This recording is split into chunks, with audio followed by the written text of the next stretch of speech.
Let me quickly express that for me it's a great honor. I feel it's a deep sense of privilege to be able to share this very important moment with you, and I'm very glad that you're here to visit. Now let's talk about Krishna consciousness and the four regulative principles. Krishna consciousness and four regulative principles. The devotees in Krishna consciousness chant the Hare Krishna Mahamantra, don't they? Hare Krishna, Krishna Krishna, Hare Hare, Hare Rama, Rama Rama, Hare Hare.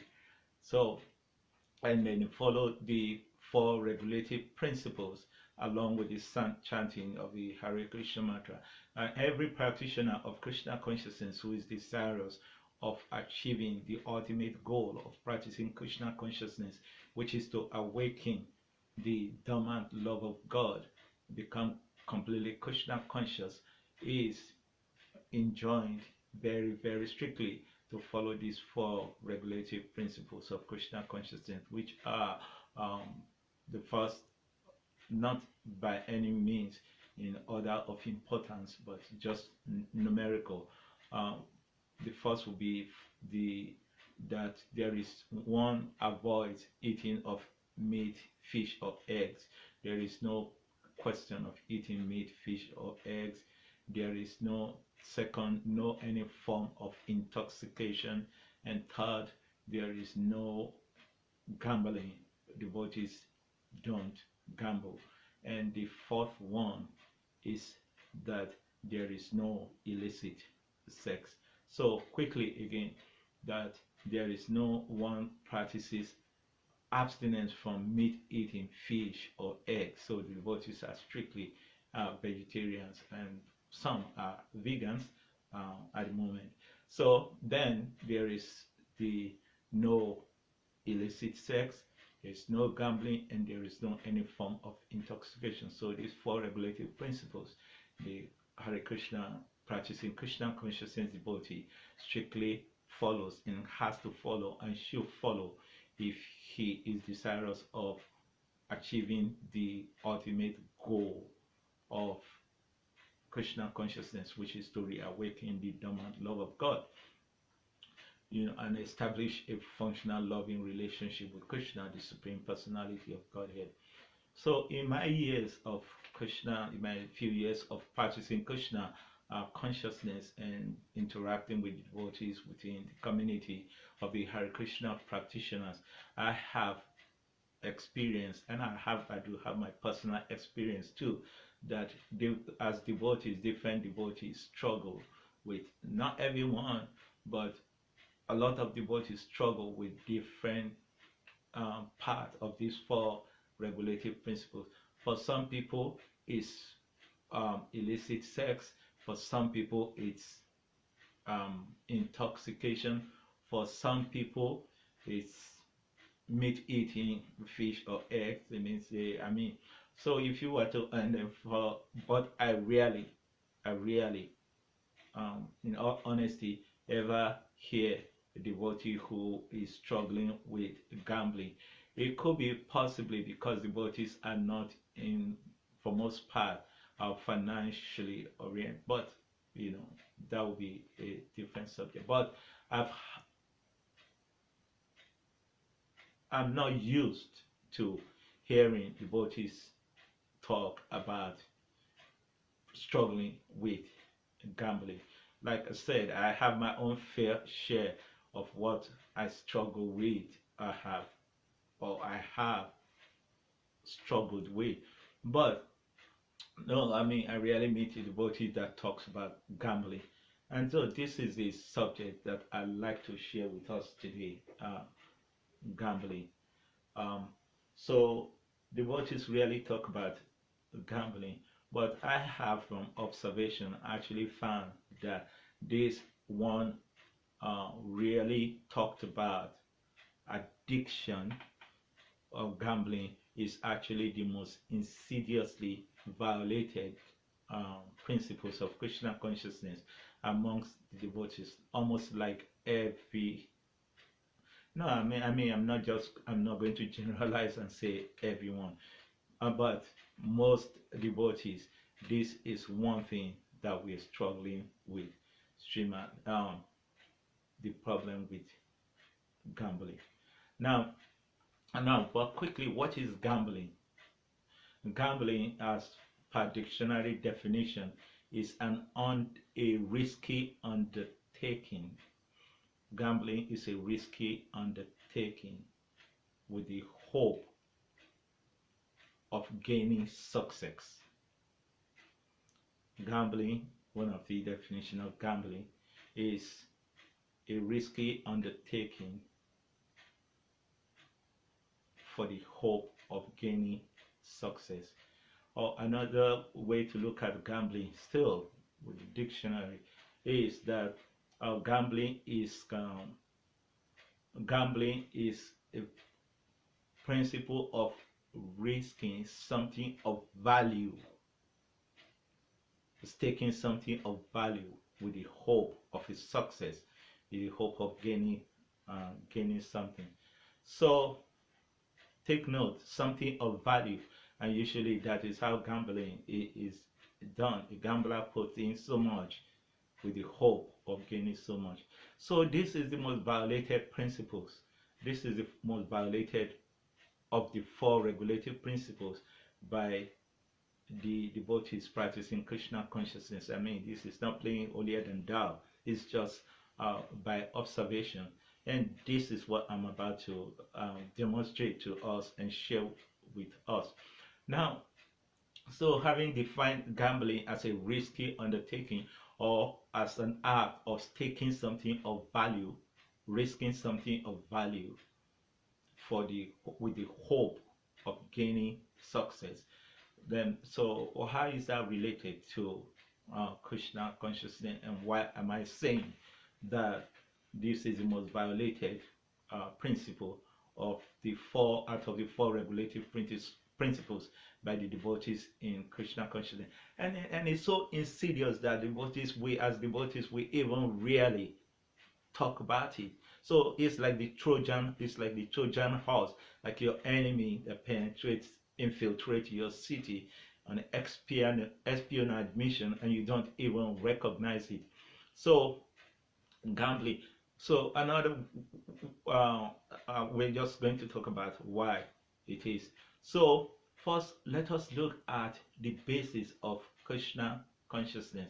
Now, the Krishna consciousness practitioners, or the devotees in Krishna consciousness, are the only group of, I'm hesitant to say religious people, spiritualists on the planet Earth, who from the very, very beginning they are awoken to a sense of urgency. Why? Because the two cardinal books that is the basis of the Krishna consciousness movement were delivered as a manuscript, but they were as a manual, but they were delivered, both of them, Bhagavad Gita and the Srimad Bhagavatam, they were delivered in a state of critical mass. They were delivered in a state of critical mass. For Bhagavad Gita was spoken right in the middle of a very, very intense, emotionally charged, poignant battlefield, where cousins and relatives have gathered on a fratricidal war. So this is where Bhagavad Gita was spoken, right in the middle of a battlefield, with arrows flying here and there, where there was only one slight chance, meaning microseconds of a chance, before one gets hit by an arrow and is dead. So this was where Bhagavad Gita was spoken by Sri Krishna to Arjuna in a state of critical mass.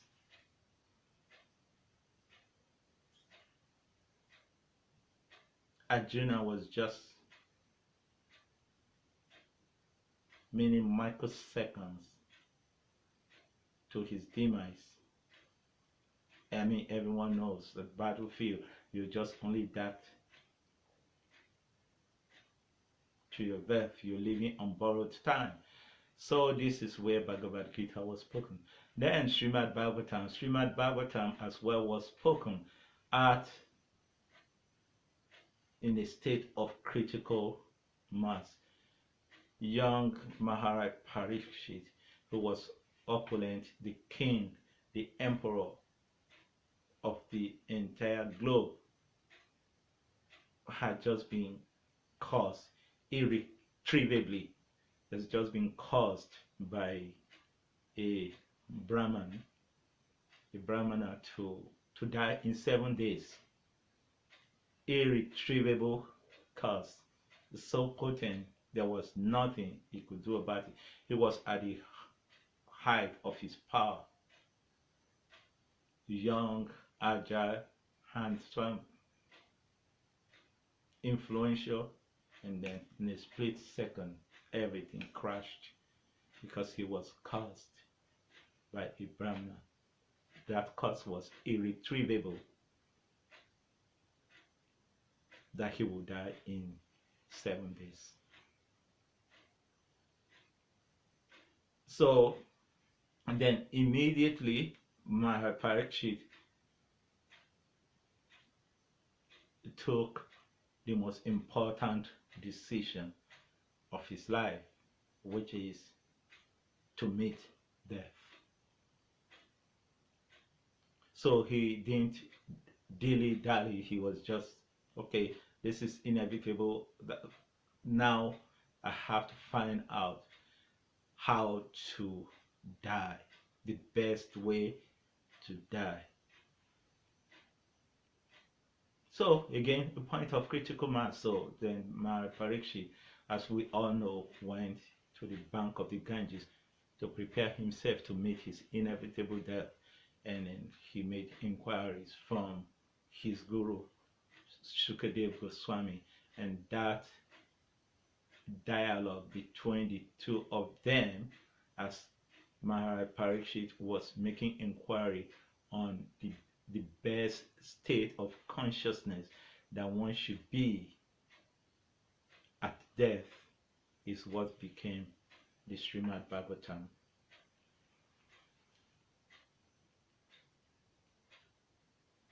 (18,000 verses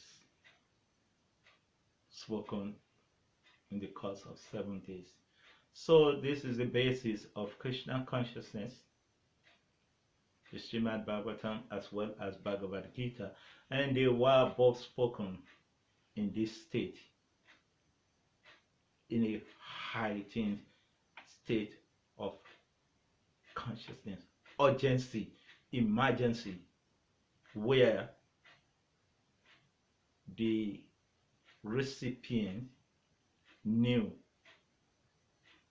that they were just about to die and death was imminent, inevitable, unavoidable.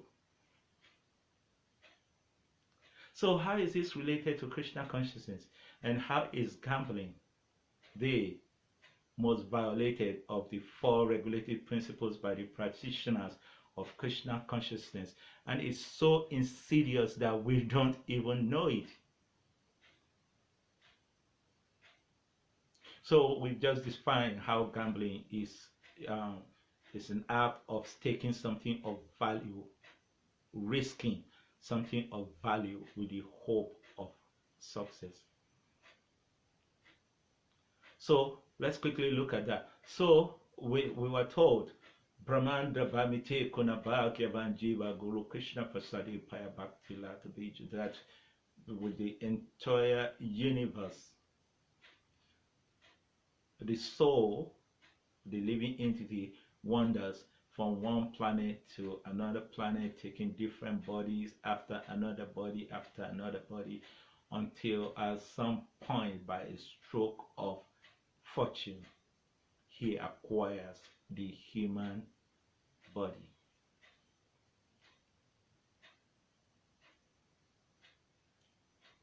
a long time coming process.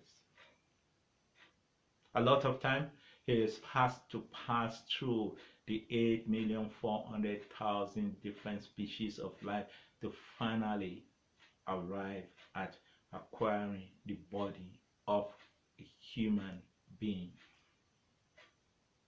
And the philosophy of the theology of Krishna consciousness states that the human body is the most available, the most viable for executing the process of Krishna consciousness. But it is rarely achieved. In fact, the Srimad Bhagavatam describes the human body as a father, that which bestows great boon.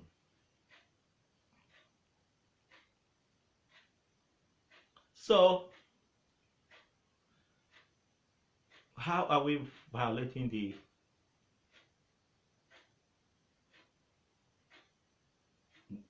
gambling, one of the four regulative principles? How is it the most violated? Because as devotees, we don't practice our Krishna consciousness with a state of urgency. We procrastinate a lot.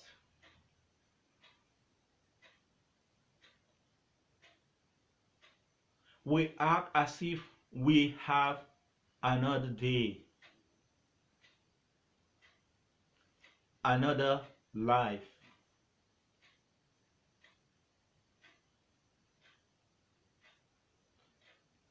But we've just spoken about Maharaj Parikshit. But let's speak about a very contemporary person, the founder of the Hare Krishna movement. One of the things that you significantly notice by the founder of the International Society for Krishna Consciousness, His Divine Grace A.C. Bhaktivedanta Swami Prabhupada, was that he never procrastinated. He did everything with a sense of urgency. I have heard from a very reliable source that actually, and I tried to check myself to verify, and it dawned on me like, my God, this is really so true. I've heard from a very reliable source that actually Srila Prabhupada wrote his commentary in a state of urgency. And how is that demonstrated? That every of his commentaries that you see, usually he says the most important thing he wanted to say in the whole of that commentary in the first line, in the first sentence, in the first chapter, in the first paragraph. No, excuse me, in the first paragraph, not chapter. And I thought, really? Then I started looking at it. And if you really approach it with a proper discernment and intellectual proper acumen, you could clearly, significantly see that. So why was he writing like that? Because he thought he was living on borrowed time. So he was in a state of, maybe the only time he had was to write this one line. So he will put everything there. Oh, I got more chance, then he expands. Oh, there's still more chance, then he expanded. And of course, his day-to-day life is always like that. It's like, now.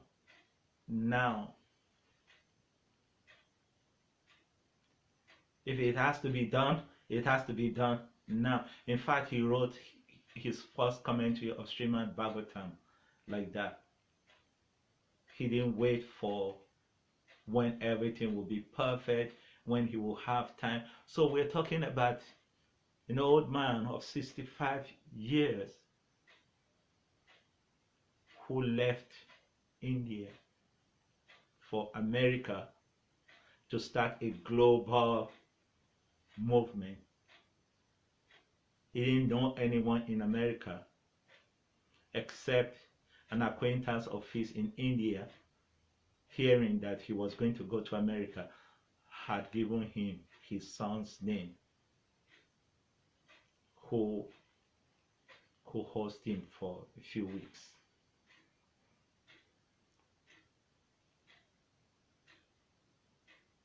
And he went to New York City, where, as at that point in time, New York City is described as a place where wind literally blows like razor blade, metaphorically.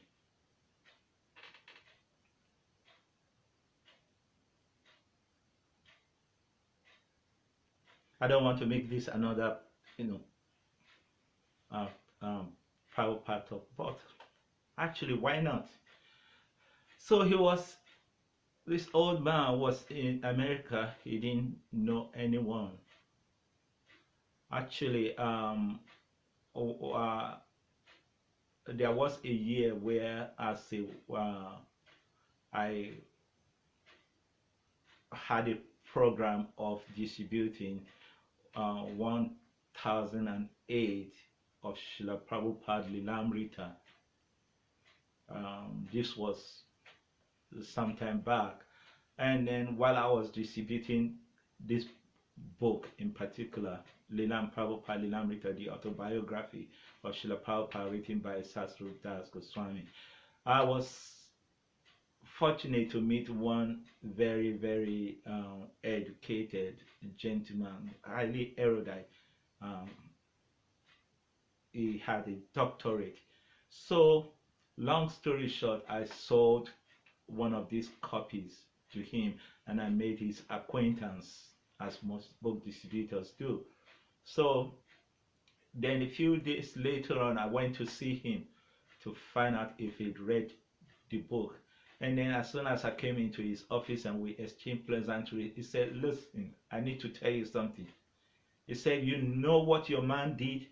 I'm like, "Oh, who do you mean, my man?" He said, well, "Your founder, the book that you sold me." I said, "Oh, really?" And he said, "That was a one-man suicide squad." So, having read the books, he thought, who would do this?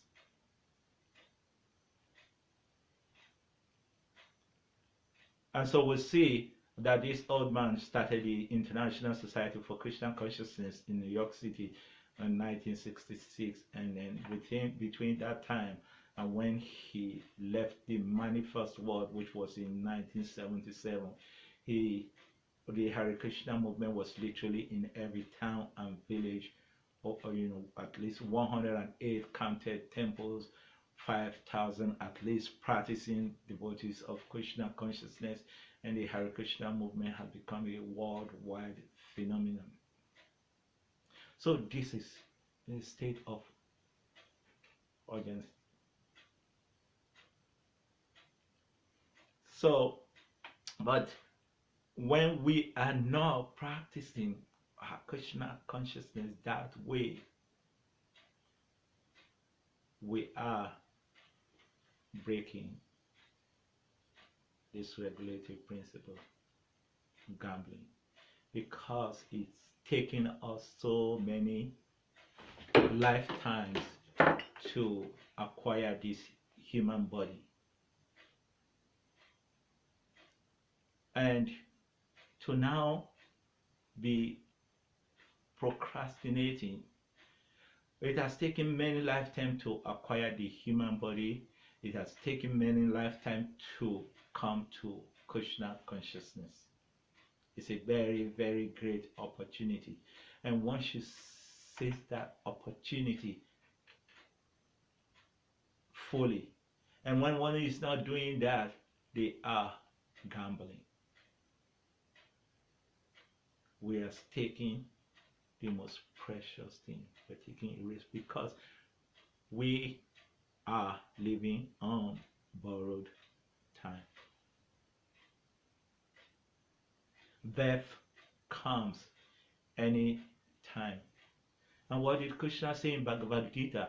Yam yam vapi smaramba vam tyajati ante kalevaram tam tam evati kante asadatada bhava bhavita.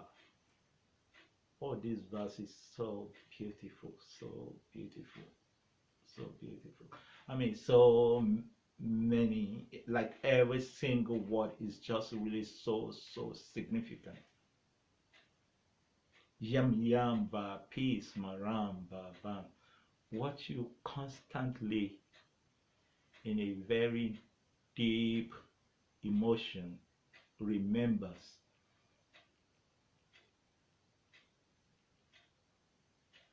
What you remember in Vav with deep, intense feeling at the point of death, that determines what state you're going to attain after death. Because sadatada, you become tadat, you become one with what is the most predominant and intense and deep in your thought.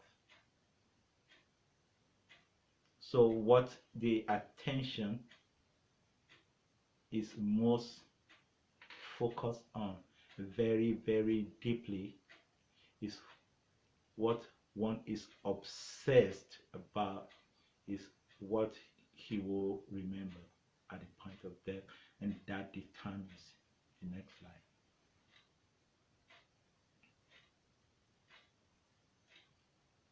So Krishna consciousness is the process of, now this is the only time I have, because death will come any time. It is inevitable. Now, and there are many good astrologers, and they could tell you this about your future, and with absolute accuracy. But one thing though, you never will meet one who will tell you when death is, at what time you're going to die,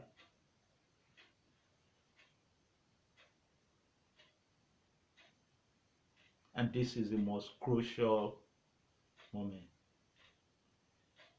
The human body is very, very rare to achieve, and having achieved that, even then to have the opportunity to come to Krishna consciousness, that is also very, very rare.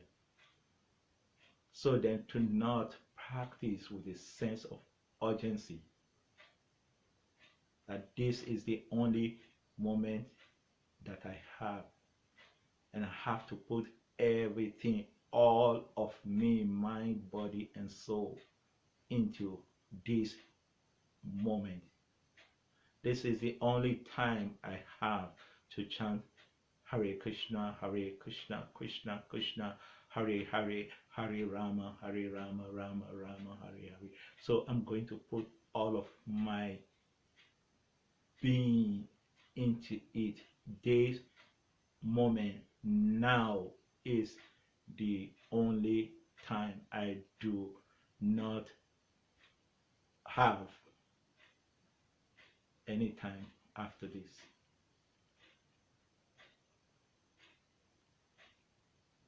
This is the life of one who is not gambling. And if one is not practicing their Krishna consciousness that way, then they are violating these 4 regulative principles, which is gambling. So Arjuna did not gamble. He took shelter of the Supreme Personality of Godhead fully. Maharaj Parikshit fully. Oh, King Kula Shekara, praise. Krishna Tvadiya Pada Pankaranjan Tamadeva. Now, maybe Satmaya Saraja. Now let this one of my heart be absorbed in the stem of the nectar of chanting of your name. Now let me die now. Because if I grow older than this, then there is chances that I can't chant, because then there's bile secretion in my body, there is mucus, I can't chant your name properly. So this is one who is following the regulative principles of not gambling. This is the most valuable asset, the human body, and we cannot gamble it away by pursuing something else, or by not practicing our Krishna consciousness with a state of urgency, like we're in a trench. And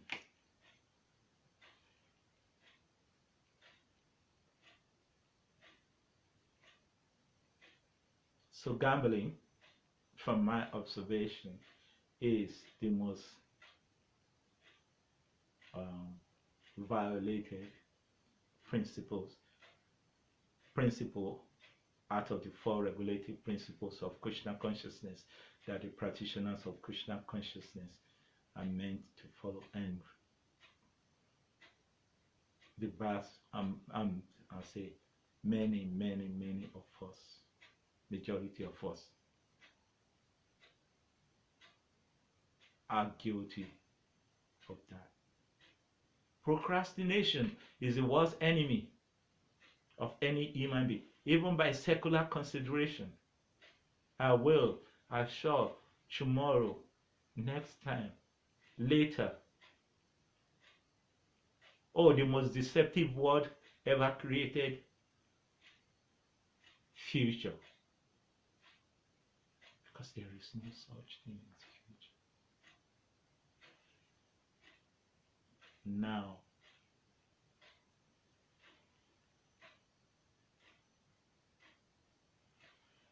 Hare Krishna. Thank you very much.